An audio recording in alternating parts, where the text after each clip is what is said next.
The air in the junior block, one of the hallowed dormitories of Federal Government College, a FGC Malali, hung thick with the scent of sweat, mosquito coils, and a potent undercurrent of longing.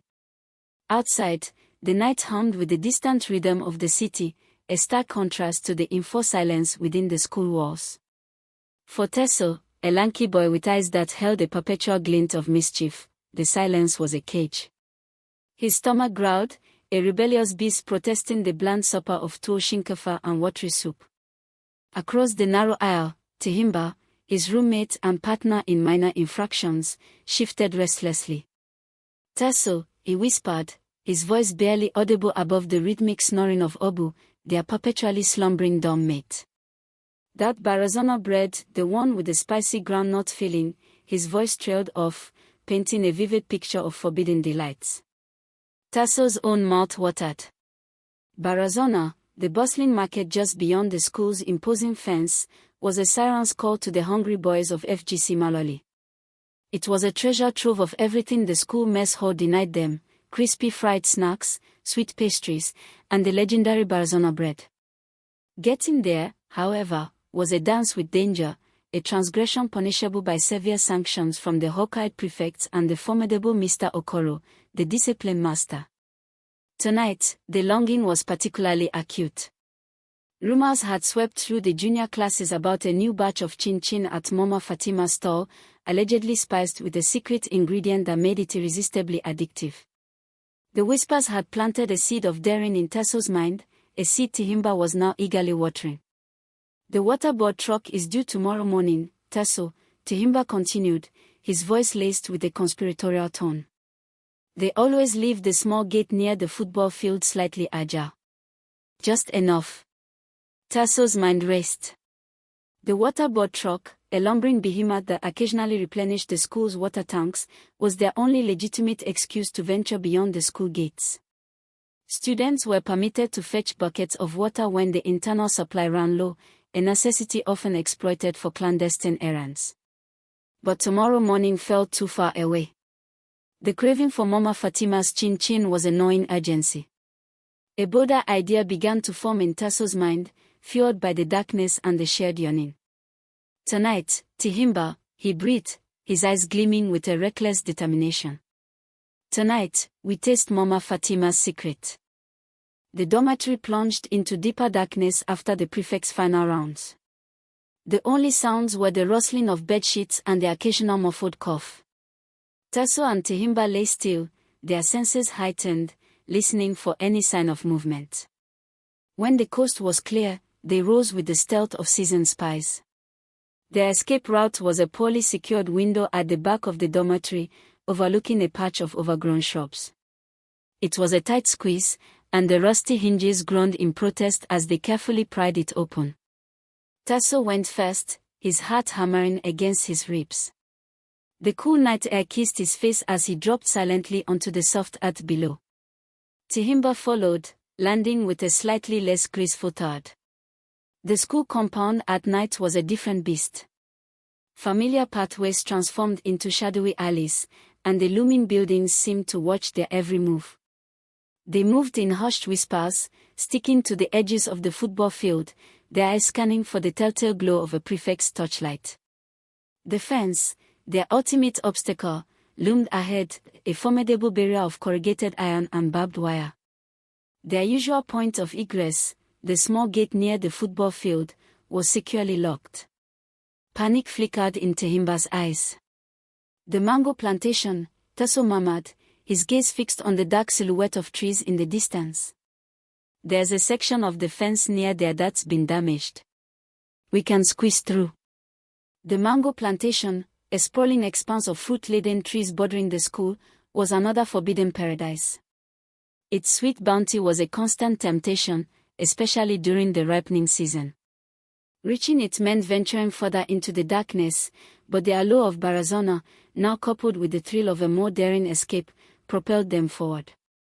The journey to the damaged section of the fence was fraught with tension. Every rustle of leaves, every distant bark of a dog, sent shivers down their spines. They scrambled through thorny bushes and ducked behind the silent forms of packed school buses, their anxiety mounting with each step. Finally, they reached their target. A section of the fence sagged precariously, a jagged tear in the metal offering a narrow passage. It was a tight fit, and they had to wriggle through on their bellies, the rough edges of the metal scraping against their skin. The fear of being snagged by the barbed wire added another layer of suspense to their clandestine operation. Imagine on the other side of the fence, the familiar sounds and smells of Barazana market washed over them. The aroma of frying fish, the sweet scent of baking bread, and the lively chatter of vendors were a stark contrast to the sterile silence of the school. Relief washed over them, quickly followed by a surge of guilt and the lingering fear of discovery. Mama Fatima's stall was a beacon of light and delicious aromas. The chin-chin was even more tantalizing than the rumor suggested, crispy, spicy, and utterly addictive. They devoured their illicit snacks, the sweetness of sin mingling with the savory flavors. They also stocked up on other forbidden treats, sugary biscuits, roasted groundnuts, and, of course, a loaf of the legendary Barazana bread. Their mission to Barazana accomplished, Tasso's mind turned to another craving, the juicy sweetness of ripe mangoes from the nearby plantation. Tihimba, initially hesitant about pushing their luck further, was eventually swayed by Tasso's persuasive arguments and the allure of the forbidden fruit. The journey to the mango plantation was shorter but no less tense. The moon, now partially obscured by clouds, cast long, dancing shadows that played tricks on their eyes. As they crept through the dense undergrowth of the plantation, the air was thick with the sweet scent of ripe mangoes and the rustling of unseen creatures. They located a tree laden with ripe, yellow fruit and began to pluck them greedily, their hunger momentarily eclipsing their fear. The taste of the freshly picked mangoes was heavenly, a burst of tropical sweetness that felt earned through their daring escapade. They also gathered a few stalks of sugarcane, its fibrous sweetness a perfect chaser to the mangoes. However, their indulgence was short-lived. A sudden snapping of a twig nearby sent a jolt of fear through them. They froze, their hearts pounding in unison. A shadowy figure moved amongst the trees, too large to be an animal. Was it a night watchman? Had their illegal foray been detected? They scrambled to hide behind the thick trunk of a mango tree, their eyes wide with apprehension. The figure moved closer, its silhouette becoming clearer in a brief break in the clouds. It wasn't a watchman. It was Mr. Okoro, the discipline master, his imposing frame unmistakable even in the darkness. He carried a lantern, its beam cutting through the night, searching. Panic seized Tasso and Tihimba. Mr. Okoro. What was he doing in the mango plantation at this hour? Had someone snitched?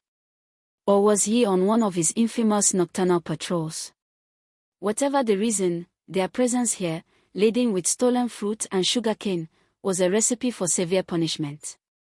They held their breath, praying that the dense foliage would conceal them from the beam of his lantern. Mr. Okoro moved slowly, his heavy footsteps crunching on the fallen leaves. The silence was broken only by the chirping of crickets and the frantic thumping of Tasso's heart. The beam of the lantern swept past their hiding place, the sudden glare momentarily blinding them. They squeezed tighter behind the tree trunk, willing themselves to become invisible. Mr. Okoro paused, his shadow looming large against the surrounding trees. Had he seen them?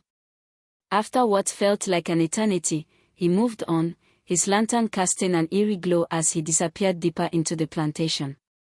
Tasso and Tihimba exchanged terrified glances.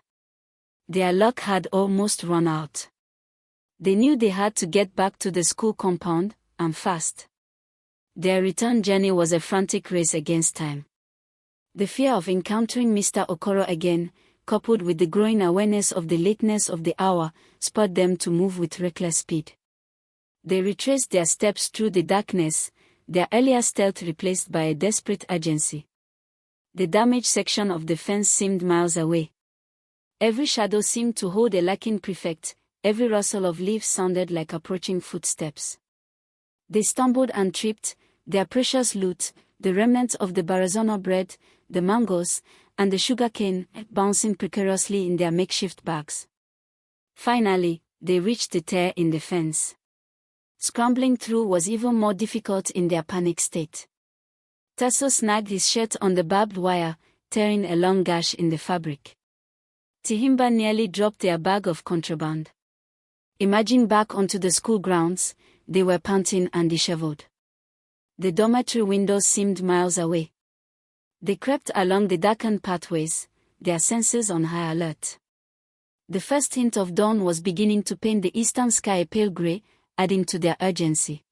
They managed to slip back into Georgia House through the same window, their escape and return a near-perfectly executed, albeit highly illegal, operation. They collapsed onto their beds, their bodies aching, their hearts still racing. The taste of the forbidden snacks and fruit was now tinged with the bitter aftertaste of fear and guilt. As the first rays of sunlight streamed through the dormitory windows, Abu stirred in his sleep, oblivious to their nocturnal adventure. Tasso and Tihimba lay still, feigning sleep, hoping their disheveled appearance and the faint scent of mango clinging to their clothes wouldn't betray them. The morning assembly was a tense affair. Mr. Okoro's gaze seemed to linger on Tasso and Tihimba, a cold suspicion in his eyes. Had he seen them in the plantation? Or was it just their guilty conscience playing tricks on them? The day passed in a haze of anxiety. Every creak of a door, every raised voice of a prefect, sent a jolt of fear through them. The torn shirt Tasso had sustained during their fence crossing felt like a brand on his guilt-ridden soul. The price of their midnight munchies and forbidden fruits hung heavy in the air. They had tasted the sweetness of transgression, but they had also brushed dangerously close to the harsh consequences of their actions. The allure of Barazana and the mango plantation remained, but the chilling encounter with Mr. Okoro in the darkness served as a stark reminder of the ever-present eyes within the seemingly secure walls of FGC Malali. The whispers in the dormitory might continue, but tonight, the longing would be tempered by the lingering fear of the lantern's glare and the heavy price of getting caught. I really hope you found this video entertaining. If you did, please show some love by giving it a like. I'd also love to hear your thoughts and feedback in the comments section. And most importantly, don't forget to subscribe to the channel and click that notification bell so you're the first to know when I upload new content. I'm always creating new videos, and I wouldn't want you to miss out. Thanks for watching.